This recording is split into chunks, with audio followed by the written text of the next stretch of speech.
우리에게 주시는 하나님의 말씀은 구약성경 룻기 2장 5절부터 7절의 말씀입니다. 보아스가 베는 자들을 거느린 사환에게 이르되 이는 누구의 소녀냐 하니 베는 자를 거느린 사환이 대답하여 이르되 이는 나오미와 함께 모압 지방에서 돌아온 모압 소녀인데 그의 말이 나로 베는 자를 따라 단 사이에서 이삭을 줍게 하소서 하였고 아침부터 와서는 잠시 집에서 쉰 외에 지금까지 계속하는 중이니이다. 아멘. 미네소타 프로젝트라는 말이 있습니다.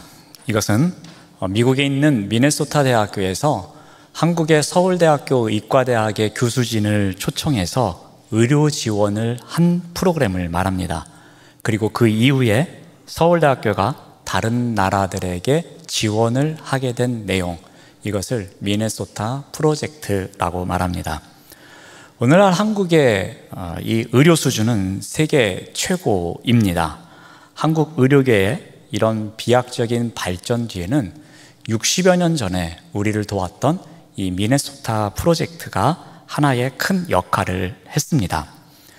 이 프로젝트는 1955년에 시작되었습니다. 그러니까 한국 전쟁이 끝나고 나서 몇 년 안 되었을 때의 일이었습니다.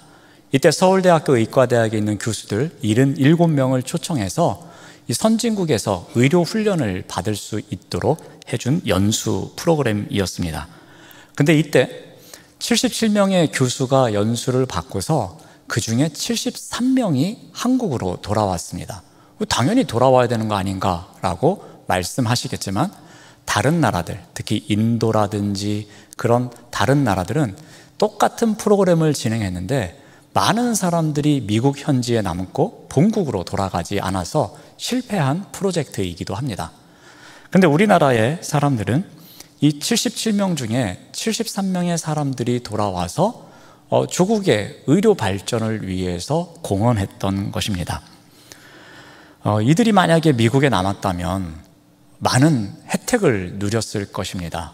고액 연봉에 그 시대의 의사로서 미국에서 누릴 수 있는 많은 것을 누렸을 것입니다. 하지만 이들은 자신의 이익을 위해서 인생을 살아가지 않았습니다. 자신들이 은혜를 입었고 그 은혜를 조국의 의료 발전을 위해서 사용하겠다라는 마음으로 다시 한국 땅으로 돌아와서 또 의학의 발전을 위해서 공헌했던 것입니다. 이러한 은혜를 기념하기 위해서 서울대학교에서는 2012년에 한국판 미네소타 프로젝트를 시작합니다. 그래서 라오스, 베트남 이런 나라들에서 의과대학 교수들을 초청해서 똑같이 연수를 시키고 또 그들과 함께 그쪽 나라로 가서 잘 정착할 수 있도록 돕는 프로젝트를 하고 있습니다. 이와 같은 미네소타 프로젝트에서 우리는 이 책임감의 의미를 발견할 수 있습니다. 미네소타 프로젝트를 통해서 받은 은혜가 있습니다. 그 은혜를 받은 사람들이 감사하면서 이 은혜를 나만 누리고 나를 위해서만 사용하는 것이 아니었습니다. 어떻게 하면 이 은혜를 나눌 수 있을까 고민합니다. 그 은혜를 다른 사람에게도 베풀어서 세상을 아름답고 복되게 만들어 가고자 합니다. 이것이 바로 책임감의 의미였습니다. 오늘 본문에서도 이와 같은 책임감을 다한 한 사람의 이야기가 나옵니다. 오늘 본문 5절 말씀을 봅니다. 보아스가 베는 자들을 거느린 사환에게 이르되라고 합니다. 여기에 한 사환의 이야기가 나옵니다. 이 보아스의 사환입니다. 어찌 보면은 보아스가 책임을 지고 맡긴 중간 관리자, 소위 말하는 청지기라고 보시면 되겠습니다. 이 사람의 이름도 소개되지 않고 있습니다. 그냥 한 사환으로 소개되고 있습니다. 근데 이 사람이 어떠한 책임감을 갖고 살았는지를 한번 보겠습니다. 이 사환은 보아스에게서 많은 은혜를 누리며 살았을 것입니다. 우리 4절 말씀을 봅니다.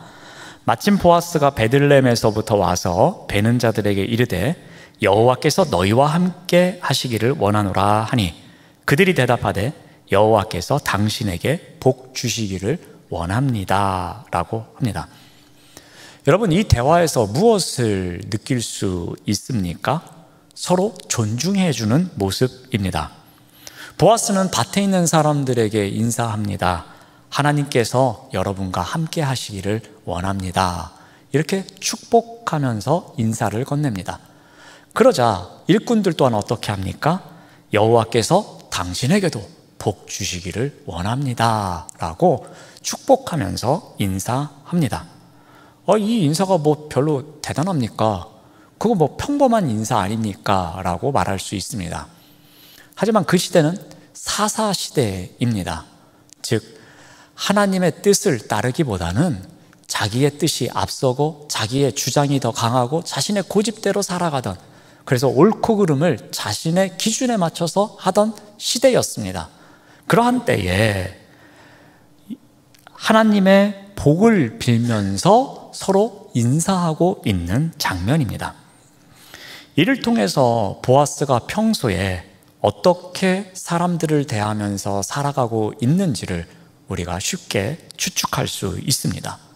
보아스는 하나님을 경외하는 사람이었습니다. 그리고 이웃까지도 사랑하는 사람이었습니다.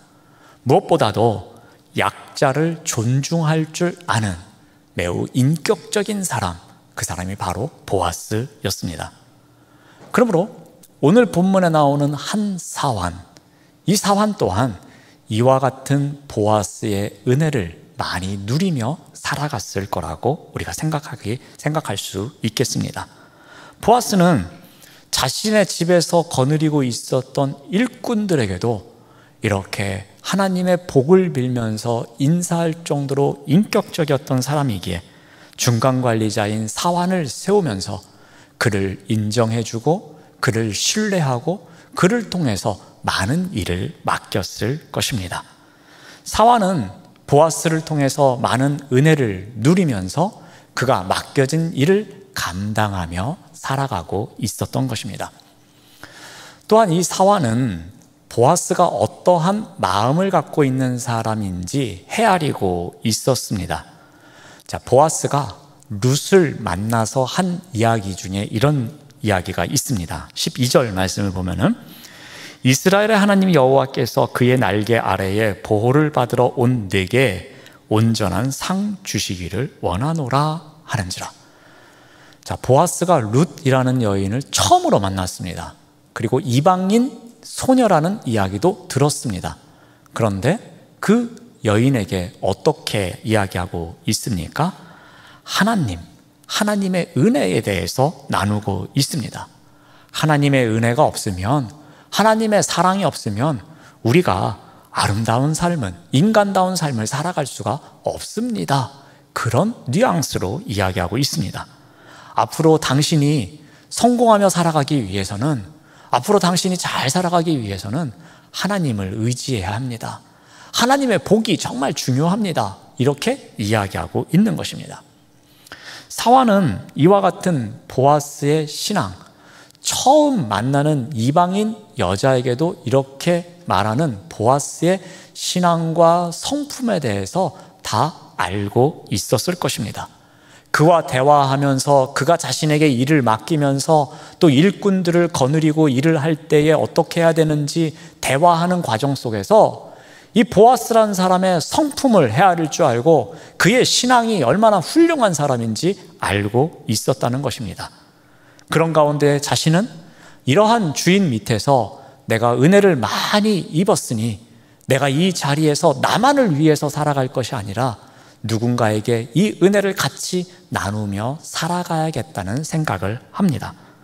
그래서 사환은 자신이 받은 은혜를 나만 누리는 것이 아니라 그 은혜를 나누는 삶을 살아갑니다.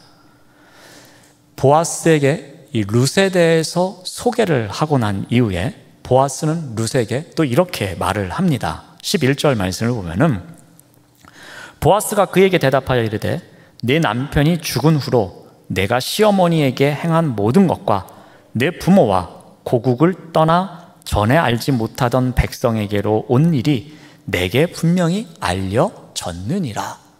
보아스는 사환을 통해서 이 룻에 대해서 여러 정보를 다 들었습니다. 그 이야기를 듣고서 보아스는 룻이 그의 밭에서 일을 할 수 있도록 해줍니다. 그리고 구체적으로 아주 섬세하게 은혜를 베푸는 일이 나옵니다.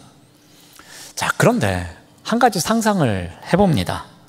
만약에 사환이 보아스에게 룻에 대해서 이야기할 때에 오늘 성경에 나온 것처럼 이야기하지 않고 부정적으로 이야기를 했다면 어떠할까라는 생각을 해봅니다.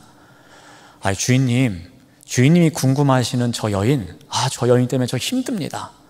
아침에 와가지고요, 다짜고짜 본인이 모압에서 온 여인이라고, 시어머니를 모시고 사는데 힘들다고, 이 밭에서 일하겠다고 생떼를 쓰고 있습니다. 제가 안 된다고 가라고 그랬습니다. 그런데 안 가겠다고 저렇게 지금 막무가내로 들어가서 일하고 있습니다. 저는 못 쫓아내겠으니 주인님이 쫓아내십시오. 만약에 이렇게 이야기했더라면 룻은 보아스의 밭에서 은혜를 누릴 수 없었던 것입니다. 그런데 사환은 어떻게 이야기를 합니까? 룻에 대해서 정확하게 이야기를 해줍니다. 자신이 은혜를 받은 자로서 그 은혜를 나누기 위해서 어려움을 당하고 있는 룻의 상황을 듣고서 그 여인이 이 밭에서 일할 수 있도록 배려해 줬던 것입니다. 자신이 받은 은혜를 타인도 누릴 수 있도록 그 기회를 만들어가는 사람이 바로 사환이었습니다.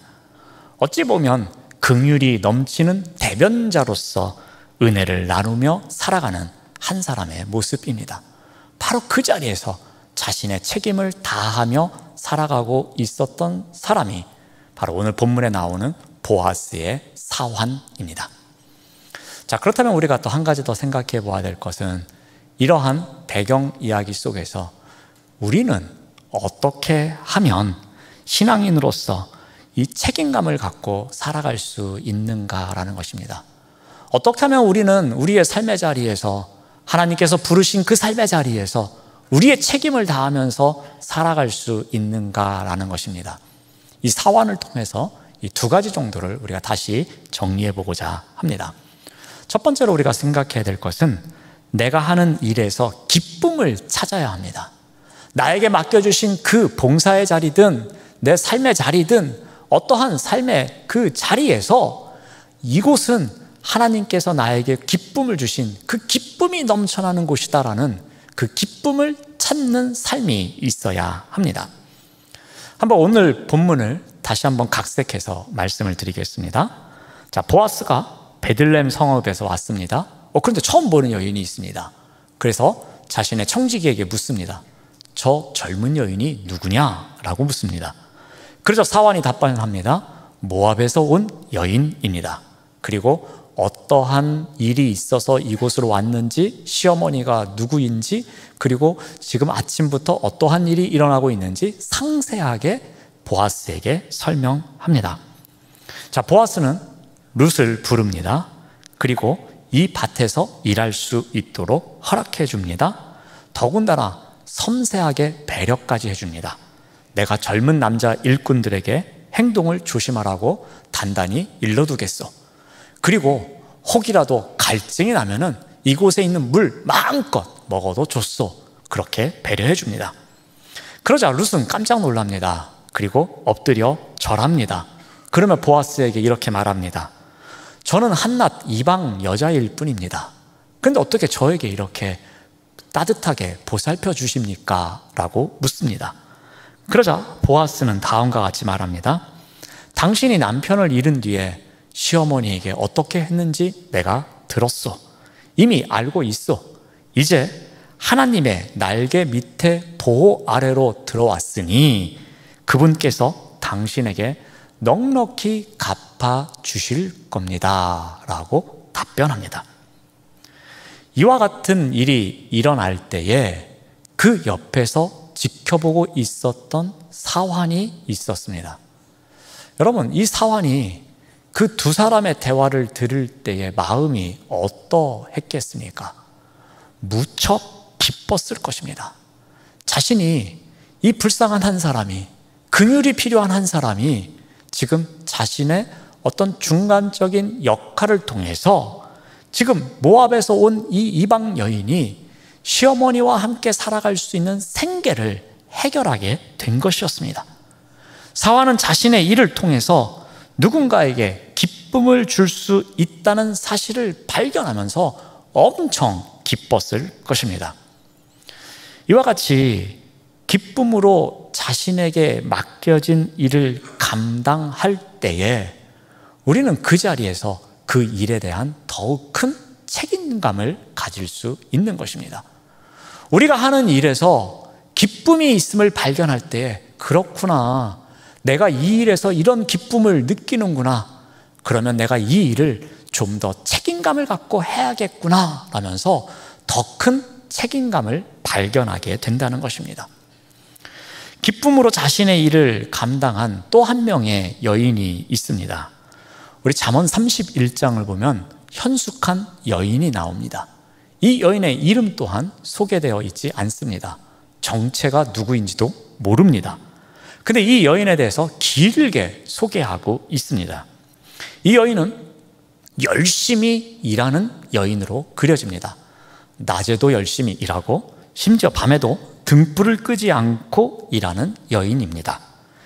게을리 얻은 양식은 먹지도 않습니다.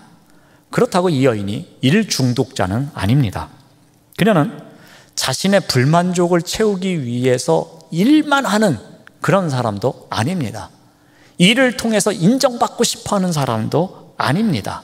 그냥 열심히 일하는 부지런한 여인으로 소개되고 있습니다. 이 여인이 이렇게 열심히 일할 수 있는 비결이 어디에 있었겠습니까? 우리 잠언 31장 13절 말씀을 세번역 성경으로 제가 읽어드리겠습니다. 양털과 삼을 구에다가 부지런히 손을 놀려 일하기를 즐거워한다라고 합니다. 이 여인은 지금 억지로 일하는 것이 아닙니다. 일하기를 즐거워하고 있습니다. 일 속에 기쁨이 있음을 발견하고 있는 것입니다. 자신에게 맡겨진 일을 할 때에 그 일 가운데서 기쁨이 있음을 찾고 있는 지혜로운 여인, 현숙한 여인이었습니다. 근데 이 원리를 전도서에서 이렇게 기록하고 있습니다. 어떻게 기쁨을 얻을 수 있느냐 하면은 전도서 5장 19절 말씀을 보면은 어떤 사람에게든지 하나님이 재물과 부요를 그에게 주사 능히 누리게 하시며 제 몫을 받아 수고함으로 즐거워하게 하신 것은 하나님의 선물이라 라고 소개하고 있습니다. 이 여인이 지금 기쁘게 일할 수 있는 비결, 그것은 바로 하나님께서 그 기쁨을 선물로 주셨기 때문에 가능한 것이었습니다. 현숙한 여인은 바로 이 원리를 알고 있었습니다. 자신에게 맡겨진 일을 하면서 그 안에서 기쁨을 찾아가는 것, 그것은 바로 하나님의 은혜를 누리는 과정임을 알았습니다. 하나님께서 일 가운데서 기쁨을 주신다는 것을, 선물로 기쁨을 주신다는 것을 알았기에 자신의 일에서 더욱더 책임감을 갖고 그 일을 기쁨으로 감당하고 있었던 것입니다. 사랑하는 여러분, 우리가 책임감 있는 신앙인으로 살아가기 위해서 무엇이 필요합니까? 우리가 하고 있는 일, 우리가 살아가고 있는 삶의 자리, 그 자리에서 하나님께서 기쁨을 선물로 주십니다. 그 선물로 주신 기쁨을 우리가 찾아가는 것, 그 자리가 우리에게 필요합니다. 우리는 그러한 기쁨을 찾아갈 때 우리에게 맡겨주신 일을 더욱더 큰 책임감을 갖고 감당할 수 있는 것입니다. 자, 두 번째로 우리가 생각해 볼 것은 내가 하는 일에서 기쁨을 발견했다면, 그 기쁨을 찾았다면 그 기쁨을 나만 누릴 것이 아니라 흘려보내는 훈련을 해야 합니다. 자, 보아스의 사환이 어떻게 했습니까? 우리 2장 7절 말씀을 다시 보시면은 그의 말이 나로 베는 자를 따라 단 사이에 이삭을 죽게 하소서 하였고, 지금 이 부분은 보아스의 사환이 보아스에게 보고하고 있는 내용입니다. 그런데 룻이 보아스의 사환에게 한 이야기를 인용해서 이야기하고 있습니다. 그 내용은 이러합니다. 사환님, 제가 지금 이삭을 주어야 되는데 저기 추수하는 사람들을 가까이서 따라가면서 이삭을 주울 수 있도록 허락해 주십시오 했다는 것입니다. 그리고 사환은 그것을 허락했노라고 보아스에게 보고하고 있습니다. 여러분, 이 내용이 왜 중요한가 하면은 원래 이삭을 주울 때 방식이 있습니다. 추수가 끝나고 난 다음에 그 다음에 사람들이 들어가서 들판에 떨어져 있는 이삭을 줍는 것이 정상입니다. 근데 이 여인은 지금 무엇을 부탁하고 있습니까? 추수가 진행되어 가는 과정 가운데에 제가 가까이에서 그들을 따라가면서 이 이삭을 줍게 좀 해주십시오 라면서 더욱 간절하게 부탁하고 있었던 것입니다. 근데 이것을 사환은 자기 밭도 아닌데 자기 마음대로 허락해 줬던 것입니다. 어떻게 이런 결정을 할 수 있었겠습니까? 사환은 분명히 그곳에서 일하고 있는 일꾼을 거느릴 수 있는 권한이 위임된 자였습니다. 그러니까 일꾼을 거느리고 있는 청지기였습니다. 그런 청지기로서 많은 특권을 누릴 수 있었습니다. 아마도 그곳에서 새로운 이익도 창출해낼 수 있었을 것입니다. 조금 전에 예를 들었던 것처럼 추수를 하는 과정에 옆에 이삭이 많이 떨어질 텐데 그때에 자신의 일꾼을 보내서 그 이삭 주운 것을 다 자신에게로 가져오라고 해서 그 수익을 본인이 챙길 수도 있었습니다. 그런데 이 사환은 어떻게 합니까? 자신의 이익만을 위해서 살아가지 않았다는 것입니다. 그는 책임을 맡은 관리자로서 그 자리에서 자신만을 위해서 살아가는 것이 아니라 내가 이렇게 좋은 자리에 있으니 이 자리에서 이 은혜를 나눌 만한 사람들을 위해서 그 은혜를 나누는 삶을 살아갔던 것입니다. 그래서 룻이라는 여인이 와서 이렇게 부탁했을 때 그런가요? 그러면 이런 일을 하십시오 하면서 허락해 줬던 것입니다. 사랑이 필요한 곳에 그 사랑을 나누고자 하는 마음이 이 사환에게는 있었던 것입니다. 여러분, 현숙한 여인은 어떠했을까요? 이 여인 또한 이웃을 사랑하는 삶을 살아갑니다. 우리 잠언 31장 20절 말씀을 봅니다. 그는 곤고한 자에게 손을 펴니다. 그리고 궁핍한 자를 위해서 손을 내밉니다. 현숙한 여인은 열심히 일하는 여인이었습니다. 그만큼 수입이 많았을 것입니다. 그런데 자신이 벌어들인 그 수입을 움켜쥐며 살았던 여인이 아니었습니다. 그것을 궁핍한 자에게 펴며 곤고한 자에게 손을 내밀 줄 아는 사람이었습니다. 이웃을 향해서 섬김과 나눔의 삶을 살았던 여인이 바로 잠언에서 소개되고 있는 현숙한 여인이었습니다. 전도서에서도 이에 대한 교훈을 다음과 같이 기록하고 있습니다. 우리 전도서 4장 6절 말씀을 봅니다. 두 손에 가득하고 수고하며 바람을 잡는 것보다 한 손에만 가득하고 평온함이 더 나으니라 라고 합니다. 여러분, 이 말씀이 담고 있는 의미가 무엇인가 하면은 양손을 다 채우려면 탐욕에 빠진다는 것입니다. 그러면 양손을 채우더라도 마치 바람을 잡은 것 같이 공허함이 찾아온다는 것입니다. 더 움켜잡으려고 양손으로 그냥 꽉꽉 채웠는데도 불구하고 나중에 보니까 마치 바람을 잡은 것처럼 공허함이 밀려오더라는 겁니다. 그런데 한 손으로만 움켜잡았습니다. 그랬더니 오히려 마음속에 평안함이 찾아왔노라고 이야기합니다. 여러분, 이것이 무엇을 상징하는 것이겠습니까? 우리가 한 손에만 가득 채우면 다른 한 손으로 이 한 손에 있는 것을 나를 위해서 사용하고 또 다른 사람을 위해서 사용할 수 있다는 이야기입니다. 그런데 양손에 가득 채우면 많기는 하지만 손이 없어서 나를 위해서도 다른 사람을 위해서도 사용할 수 없다는 이야기이기도 합니다. 현숙한 여인은 바로 이 진리를 알고 있었던 것입니다. 내가 움켜쥐더라도 이것을 궁핍한 자를 위해서, 곤고한 자를 위해서 손을 내밀 줄 아는 삶을 살았던 것입니다. 여러분, 로마의 휴일로 유명해진 오드리 헵번이라는 영화배우가 있습니다. 영화배우로서도 유명했지만 그의 삶에서의 어떤 행함 때문에 더 유명한 사람이 되었습니다.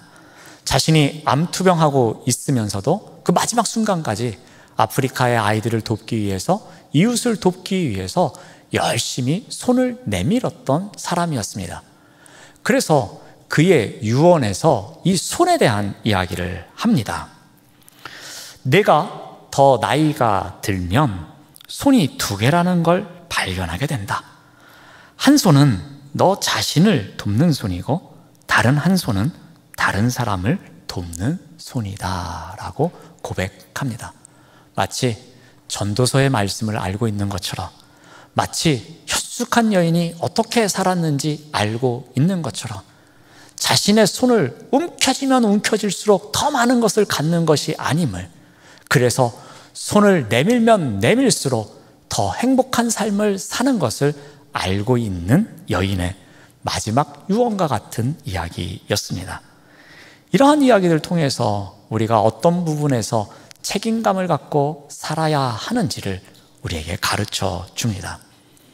여러분, 우리는 우리 자신만을 위해서 살아가라고 그리스도인으로 부름받지 않았습니다. 때로는 다른 사람을 돌보고, 때로는 하나님의 나라를 위해서 어떻게 살아가야 하는지, 어떻게 섬겨야 하는지를 가르쳐주기 위해서 우리를 그리스도인으로 부르셨습니다. 여러분, 만약에 우리가 나의 필요를 위해서 채운 다음에 그 다음에 이웃을 위해서 살겠습니다 라고 한다면 평생 나의 필요만 채우다가 인생이 끝납니다. 만약에 우리가 나의 가족의 필요만을 위해서 살아가겠다, 그리고 그 이후에 조금 여유가 생기면 이웃을 돌아보겠습니다 라고 말한다면 그 사람은 평생 가족의 필요만을 채우며 살다가 끝이 납니다. 왜 그런가 하면은 사람의 욕심은 끝이 없기 때문입니다. 내 필요가 요만큼인데 여기까지만 채워지면 내가 그 다음에 이웃을 돌보겠습니다 라고 하지만 막상 이 정도의 필요가 채워지면 그 다음 필요를 채우기 위해서 또 욕심을 내는 게 사람의 본성입니다. 그러므로 우리는 우리가 하는 일을 그 자리에서, 일의 자리에서 언제나 사랑을 흘려보내는 훈련을 해야 합니다. 내가 누리는 기쁨이 있다면 그 기쁨을 나누기 위해서 훈련하는 삶을 살아야 합니다. 내가 많은 은혜를 누리고 있다면 그 은혜를 내가 움켜쥐고 나만을 위해서 살겠다는 것이 아니라 그것을 흘려보내는 훈련을 해야지만 그런 일을 할 수 있는 것입니다.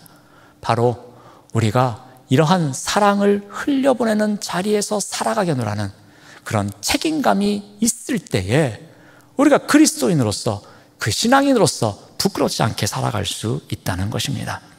우리가 책임감 있는 신앙인으로 살아가기 위해서 무엇보다도 우리가 하는 일에서 사랑을 흘려보내야 할 것입니다.